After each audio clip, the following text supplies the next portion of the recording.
nova edició de la Taula Política, Vallès Oriental Televisió. La setmana passada al Congrés dels Diputats a Madrid es va fer el debat sobre política general i hem convidat a dos dels diputats de la comarca al Congrés perquè ens expliquin una mica com ho van viure ells i com es viu un debat d'aquestes característiques. Començarem amb el diputat del Partit dels Socialistes, Roman Ruiz, benvingut. Gràcies per estar a la Taula Política una vegada més. Bé, d'aquest debat de política general de la setmana passada van haver-hi dos temes que van capitalitzar una mica el debat, sobretot vist des de Catalunya, el tema de la crisi i el tema del que és la consulta, el dret a decidir, etc. M'agradaria començar parlant amb el tema de la consulta, del dret a decidir, perquè per primera vegada, o almenys sembla que hi ha un canvi de rumb en la postura del PSOE respecte a totes aquestes qüestions, perquè sembla que gràcies a la força del PSC van aconseguir que de les 5 propostes que es van presentar, una del Partit Popular i les altres de CiU, Esquerra, Iniciativa i UPyD, sobre el tema de la consulta, el PSOE s'abstingués. No va votar ni a favor del PP, ni a favor dels altres, ni en contra. Vau presentar la vostra. Vam presentar una resolució. Però respecte de les altres es va abstenir. Sí. A part de tenir la seva pròpia, es va desmarcar, cosa que no havia fet el PSOE abans. Llavors això és important. Quina lectura en fa d'aquesta actitud? Jo faig una lectura molt positiva, en el sentit que, tant per fer la consulta com per fer una reforma constitucional, o som capaços de buscar a l'altre costat de l'Ebre aliats, o ni la consulta serà possible ni la reforma constitucional serà possible. Que un partit de govern i de tradició com el PSOE, diguem-ne, arrelat en tot el territori d'Espanya, es comprometi a presentar una proposta de reforma constitucional, a dir, escolti, la Constitució ja ha fet el seu recorregut, ha sigut positiva, ha descentralitzat l'Estat, però en aquests moments està ja desfasada pels aconteixements i tenim un programa territorial importantíssim, sobretot en Catalunya. I davant d'això no podem només esgrimir el tema de Constitució-llei, Constitució-llei. Hem de trobar una sortida política a la situació que es dona a Catalunya. Davant de, per un costat, que el govern de Catalunya i el govern d'Espanya no dialoguen, perquè, esclar, aquest és el tema, el PSOE el que va presentar és una proposta de resolució que instava a crear una subcomissió en la Comissió Constitucional amb representació de totes les forces polítiques i que, a més, s'anessin incorporant o vinguessin aquestes compareixences gent del món acadèmic, de la política, de l'economia, etc., per veure si érem capaços de trobar uns punts, diguem-ne, comuns per tal d'anar a formular una reforma constitucional. Això era impensable que el PSOE fa un any s'hagués compromès. Des del document de Granada, el PSC el que ha dit és aquesta és la posició que nosaltres mantenim, creiem que és la sortida, que té lògica amb una Europa federal i amb una Espanya federal, perquè, clar, les sobiranies són compartides, en aquest moment les sobiranies són compartides. És més, nosaltres al Congrés de Diputats, el 80% de les lleis que fem són transposicions europees. Per tant, diguem-ne, formem part d'un entorn que és Europa, que ara vindran les eleccions i tal, i per tant nosaltres donem aquesta sortida, que vol dir també reconeixement de Catalunya, d'encaix de Catalunya, la seva personalitat, el tema de financiació, la reforma del Senat, és a dir, el trobar un model semblant, i ho posa el document de Granada, a el que Alemanya ha significat des del punt de vista territorial, el seu model d'estat, i aquesta és la proposta socialista que fem. No ens neguem, i nosaltres recolzem el tema de la consulta. També és veritat que sempre havíem dit i hem dit, sempre i quan hi hagués acord. Clar, també és molt difícil recolzar, i aquí jo crec que el PSC va dir, mira, nosaltres no volem més comèdia, perquè Convergència presenta la resolució de fa un any. Què s'ha fet durant un any? S'ha dialogat? No. El que s'ha fet és fer, o sigui, una convocatòria d'una consulta, un dia determinat, el 9 de novembre, i unes preguntes, i no s'ha negociat res. Per tant, escolti, nosaltres sí que estem d'acord, però ja ho vam votar, ho hem votat 2 vegades, això, però vostès no es posen... Això que hi hagi una consulta legal i acordada. Sí, nosaltres ho hem votat 2 vegades en el Congrés. Les 2 presenta... vegades aquestes, el PSOE ha votat en contra de les proposicions, i el PSC va votar-hi a favor. I ara el gir important, significatiu, és que el PSC ha arrossegat el PSOE cap a Això vol dir que el l'abstenció. PSOE ara escolta més el PSC. Home, que escolta més i que veu que aquesta és un... És que no només té un problema a Catalunya, el té Espanya també en Catalunya i, per tant, busca una sortida negociada, Però i consensuada. tot el PSOE o només Rubalcaba? No, home, allà ha votat tot el grup parlamentari. Però diuen que, per exemple, llegint els diaris, llegint els articles dels experts en política, que costa molt, que Andalusia encara és molt reticent, que fins a última hora no es van decidir. Queda feina per fer en aquest aspecte. La presidenta d'Andalusia, la senyora Díaz, va estar aquí, encara no fa 15 dies o 3 setmanes, i va fer el discurs de que la sortida, diguem-ne, positiva i que pot ser compartit per tots els socialistes és una reforma de la Constitució en sentit federal. Per tant, s'ha d'avançar en aquesta línia. Ara, quan vàrem iniciar en el seu dia la Constitució, jo era molt jove llavors, però me'n recordo, clar, aquí s'han de crear unes ponències, hi ha d'haver acords, igual que quan es va negociar l'Estatut. Sí, però si de moment vostès són els únics que volen reformar la Constitució cap al model federal, poc quòrum trobaran per fer ponències a l'altra banda, no? No, aviam, jo crec que hi ha altres partits que davant d'això s'hauran de posicionar. Iniciativa, per exemple, a mi em consta que Iniciativa, diguem-ne, una part molt important... Però necessitarien més suport, no? Home, clar, però la Izquierda Plural ha dit un sistema federal, més enllà de recolzar la consulta, ha dit que ells són federalistes i que volen un sistema federal. Jo crec que els grups del PNB, de Convergència, fins i tot, en un moment que ells estan dient al govern de l'Estat, escolti, nosaltres proposem una consulta, però digui vostè què ens proposa. Faci'ns una proposta concreta i la discutirem. Ja que no la fa el PP, el PSOE, que és opció de govern, l'ha posat sobre la taula. Per tant, home, jo no insistiré més en aquesta història que el PP i el PSOE no som iguals. No vam ser igual respecte a l'Estatut de Catalunya.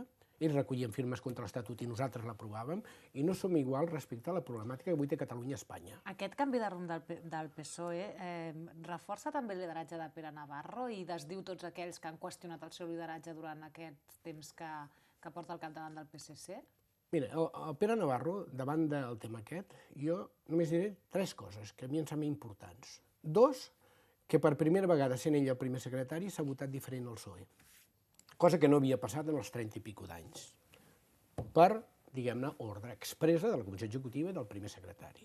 I una tercera, el PSOE, que no contemplava una reforma constitucional, ha girat, diguem-ne, el seu transatlàntic cap a les posicions del PSC i diu, escolta, aquí només hi ha una sortida, que és que Catalunya no pot continuar en aquest model de relacions, s'han d'aclarir, diguem-ne, des d'un punt de vista d'un estat federal, en el qual Catalunya ja seria considerat un estat, seria uns estats federats, i per tant, a partir d'aquí el reconeixement de nació i a partir d'aquí de la singularitat pròpia s'han de blindar llengua i cultura, s'ha de blindar un sistema de finançament que sigui just, és a dir, i nosaltres amb això diem que després d'aportar la solidaritat, si som els tercers a l'hora d'aportar, després també hem de ser els tercers a rebre.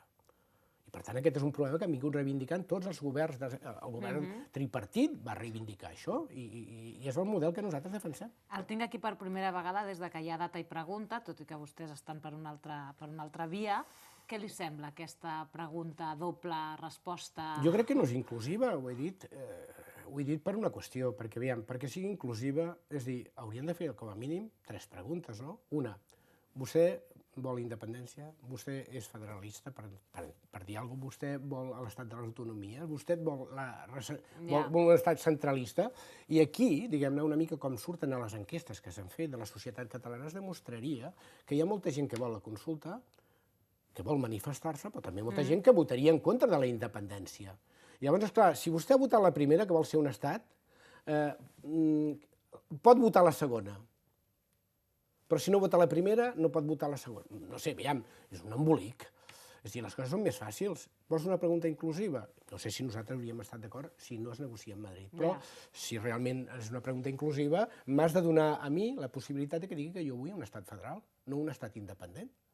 Però no perquè estigui en contra de l'independentisme, sinó perquè crec que amb un model de sobiranies compartides amb Europa i amb Espanya, jo crec que és un model que funciona arreu del món i que tenim referents com per dir pot ser un bon sistema, un bon encaix per Catalunya, cosa que a la seva història no ha passat. I jo comparteixo, ahir a La Vanguardia venia el Santi Vila, el conseller de Territori, que feia unes reflexions que les comparteixo totalment. Escolti, al final haurem d'arribar a un acord amb la qual hi hagi un acord en la qual no hi hagin perdedors ni guanyadors, sinó que hi hagin solucions pels ciutadans. I per mi, aquesta és la línia que jo crec que nosaltres estem treballant i que, en fi, hem d'esperar a veure què passa el 9 de novembre, quines són les legitimitats, com actua el govern del PP, com actua el govern de Catalunya, com es manifesta la ciutadania, perquè això sí que és important. I vostè que ho viu allà des dels seients, des de les butaques del Congrés, realment al PP no hi ha diàleg ni amb vostès, ni amb CiU, ni amb cap altre partit sobre aquest tema? El PP, diguem-ne... O està fent una operació així com de màrqueting i per sota estan dialogant, s'estan movent fitxes o no? Jo no ho veig bé. Jo crec que al PP li va molt bé, diguem-ne, una posició immobilista de defensa de la Constitució i de la unitat d'Espanya. Perquè això sap que en el reste de l'Estat, en molts llocs, té els seus votants i el seu electorat. No ho oblidem, hi ha una part de la ultradreta entre els seus votants. Aquí no passa com a França, que hi ha un partit d'ultradreta, no, està dintre del PP. I ells, des de la ultradreta fins al centre, tenen tot el vot, diguem-ne, que en les 3 últimes eleccions han tret al voltant de 10 milions i les últimes 11. Per tant, tenen un vot molt consolidat, molt fort, que els hi falta el reconeixement de l'Espanya plural, plurinacional, pluricultural i plurilingüística, cosa que en el PSOE, diguem-ne, amb l'Estatut es va demostrar que això ho té clar, i ara, amb el viratge en fi, de l'aposta per al federalisme també ho ha fet. Llavors el PP també té rendibilitat política d'aquest no a Catalunya. Igual que aquí alguns el treuen de la visceralitat, és a dir, es retroalimenten. Les dues posicions antagòniques s'estan retroalimentant i al mig estem una sèrie de gent dient posem-hi seny, posem-hi sentit, dialoguem, pactem, trobem una sortida negociada i això doncs en aquest moment no ven. Bueno, doncs jo crec que a la llarga molta gent ja està dient home, haurem de fer això, un acord que ningú hi hagi de perdedor, haurem de trobar un encaix i ja s'estan manifestant perquè a mesura que això arribi, doncs, les forces econòmiques, socials, polítiques, de tot tipus s'hauran d'anar manifestant. Ara que parla de coherència, de mantenir postures, només un apunt, breument. Hem sapigut que l'Ernest Maragall se suma a les llistes d'Esquerra per Europa. Què li sembla? Bé, cada un és lliure de fer el que cregui ara. Jo crec que el valor de la coherència ha tota una trajectòria. Hi ha tota una gent que l'ha recolzat i en el qual ha ocupat càrrecs molt importants. Hauria de ser un valor que no s'hauria de perdre en política. Ara, en fi, la resposta l'hauria de donar ell. Jo crec que ja fa temps que està fora del PSC, i va crear un partit. Bueno, aquí jo crec que Esquerra intenta, diguem-ne, fer veure que una part dels socialistes està amb ells. Jo crec que l'Ernest no representa, diguem-ne, això. I per una altra banda, doncs, bueno, veurem de tot aquest procés de... En fi, el PSC està fet i està constituït per no haver de triar. És a dir, el PSC significava aquestes dues ànimes, diguem-ne, que eren capaços, diguem-ne, de confluir tot el sector catalanista, de tradició, de defensa de l'autogovern, d'autonomia federalista, amb tota una part de gent, diguem-ne, que els últims 30 anys havia vingut a Catalunya i s'havia integrat i tal, i aquestes dues ànimes era un partit molt potent. Quan ha de triar, doncs nosaltres, com la societat catalana, també tenim problemes. Per què? Perquè ens dividim i, per tant, hi ha posicions, uns que defensen el federalisme, altres que creuen que hem d'apretar molt perquè la consulta es faci, i nosaltres el que diem és, home, nosaltres, com a partit de govern, tampoc el que no podem en aquests moments. Una cosa és ser catalanista i defensar un estat federal i una altra és tornar-te independentista. El PSC no ho ha sigut mai. Si ara l'Ernest, diguem-ne, va amb Esquerra és perquè es deu haver tornat independentista, o potser ho era, i llavors no li convenia dir-ho, no ho sé. Anem a l'altre tema del debat de política general, que és el tema de l'economia. Recordem aquesta frase que ja s'ha repetit molt, que va pronunciar Rajoy, de que hem superat el cap d'Hornos, no? Què li va semblar la intervenció del president del govern i aquesta postura, n'han dit triomfalista, no sé si ho veu igual? Rajoy necessita, diguem-ne, dir-li a la gent, perquè, en fi, està prenent mesures molt dures en economia, en drets socials, ha pujat tots els impostos, cosa que va dir que no passaria, ha retallat pensions, educació, sanitat, tot el que va dir que no faria, doncs ho ha fet. I necessita dir que hi ha una llum, que s'ha encès una llum i que estem sortint del túnel i que, per tant, estem en la recuperació econòmica. Les xifres macroeconòmiques és veritat que estan estabilitzades i, per tant, això és un símptoma després de pràcticament 6 anys de crisi. Però, esclar, el seu bagatge és 1 milió d'aturats més, la pujada d'impostos més gran que ha tingut la democràcia, des del punt de vista social un retrocés importantíssim i des del punt de vista de les llibertats individuals i col·lectives, drets civils, avortament, dret de seguretat ciutadana, o sigui, la llei de seguretat ciutadana, etc. Bueno, és la dreta dura que ha sortit. Llavors intenta insuflar això. Però, esclar, La microeconomia o la realitat de les persones és que estem sortint de la crisi? No. La gent està passant més dificultats que mai. Hi ha pobresa energètica, hi ha famílies que no tenen cap ingrés, hi ha menys cobertura dels aturats, hi ha menys gent cotitzant a la Seguretat Social. Gent molt preparada, que havíem invertit molt, ha hagut de marxar a Europa. Els joves estan al 56% pràcticament d'atur, i els que no han marxat, o sigui, tenim menys població activa. No estem en aquesta recuperació, no estem, diguem-ne, sortint de la crisi. Estem estabilitzant els grans números de la macroeconomia. La microeconomia, la realitat, allò que li va dir el Rubalcaba, en què país vive vostè?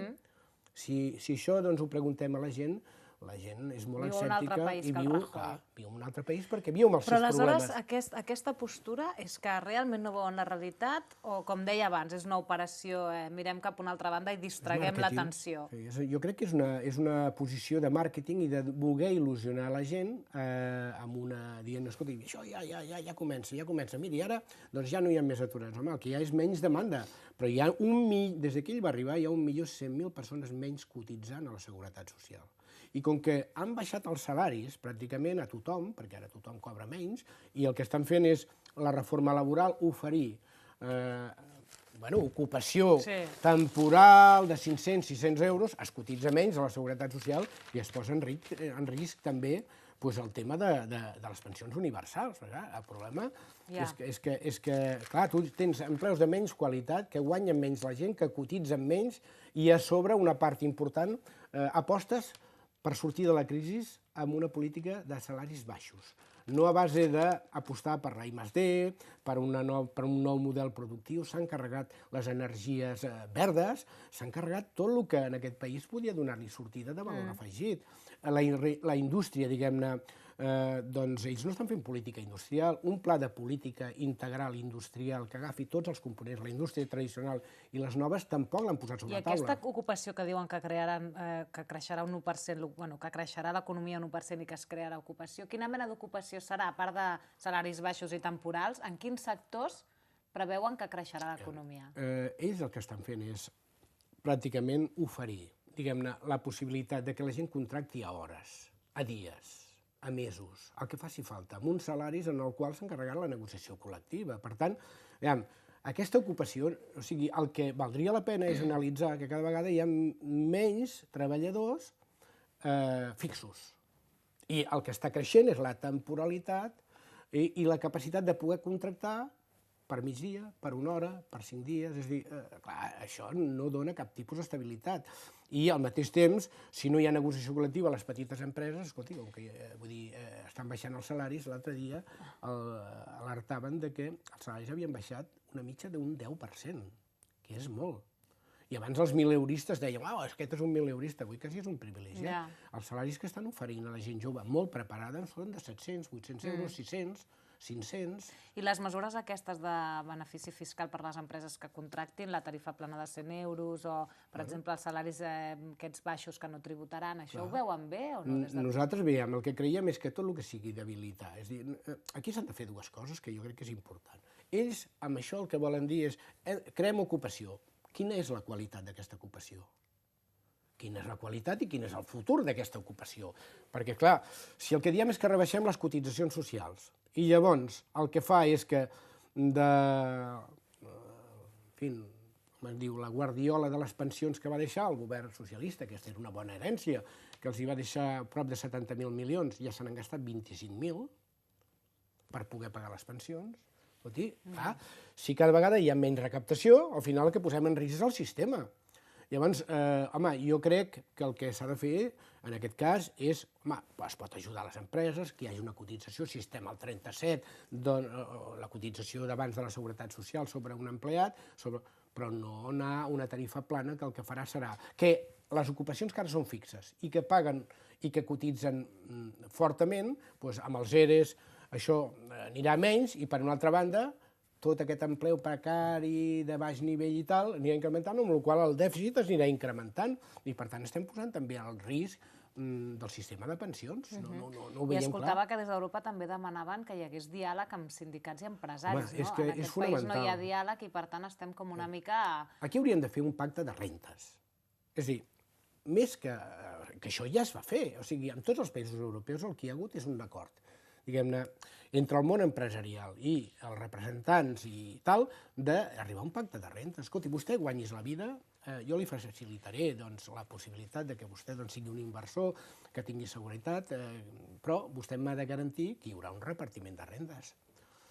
Perquè, clar, si no el que estem fent, que és el que està passant actualment, és que cada vegada, diguem-ne, hi ha una bretxa més gran, més desigualtat a tots els nivells. I llavors aquest és una mala sortida, no és la sortida que Europa durant els darrers 35 anys ha potenciat i que havíem sigut un model, i el 60% de totes les polítiques de benestar social es feien a Europa del món, i aquest és un bé que hem de preservar. No podem competir amb els països del sud-est asiàtic a base de baixos salaris, perquè això ens portaria, diguem-ne, a un nivell de pobresa insostenible per al nostre país. Anem, perquè abans d'acabar sí que m'agradaria tocar una última qüestió, ni que sigui en brevetat. Abans parlàvem de les lleis del Partit Popular discutides al carrer, l'avortament, la llei contra la manifestació, de la seguretat ciutadana, digue-li com vulguis, però també hi ha una altra llei que ens enllaça, no? Madrid Municipis Directe, que és la llei de règim local, una llei que compta amb l'oposició frontal, almenys a Catalunya, de la majoria d'alcaldes, si no de tots. Què busca el Partit Popular amb aquesta llei? Realment és per un tema econòmic o realment hi ha un rerefons de voluntat recentralitzadora? Això, per mi, és un atemptat, diguem-ne, a la democràcia més directa. Aviam, tota la vida havíem parlat de que els municipis havien de tenir un pes en el repartiment, diguem-ne, de la redistribució. Sempre s'havia parlat del 50 a l'Estat, 25-25. Doncs amb aquesta llei no solament estem ara al 13, no el 25 que havíem dit, sinó que s'està obligant a través d'una llei a una cosa que no és que el que ells han vengut de reduir els sous dels polítics, això és mentida. En el fons, aquí el que ells intenten és que serveis bàsics cap als ciutadans que estan prestant als ajuntaments, amb escoles bressol, amb tema de polítiques socials, amb temes, diguem-ne, d'ocupació, amb això no ho puguin fer. Amb la qual cosa encara agreujarà més la situació de la gent que ho està passant malament, perquè sense el treball dels ajuntaments en primera línia, diguem-ne, de la política, de conèixer les cares, de conèixer les famílies, de saber qui ho passa més malament, d'ajudar a tots aquests col·lectius que s'han quedat enrere amb aquesta crisi a tenir un mínim, diguem-ne, de dignitat en la seva vida, això si els ajuntaments no ho fan, no ho farà cap altra administració. Llavors, què volen? Traspassar això, una cosa, diguem-ne, que sigui la Generalitat, l'altra, les diputacions, però és que estan allunyant els recursos del lloc on es necessita. I llavors això per mi és un desastre, això és un invent més del senyor Montoro que no creu en el municipalisme o del Partit Popular. Ells el que volen és, escolta, aviam, escombrar carrers, a fer poques coses perquè són molt malgastadors. No, és que una de les, per mi, fonamentals de la cohesió social i de la transformació d'un model social ha sigut a través dels ajuntaments.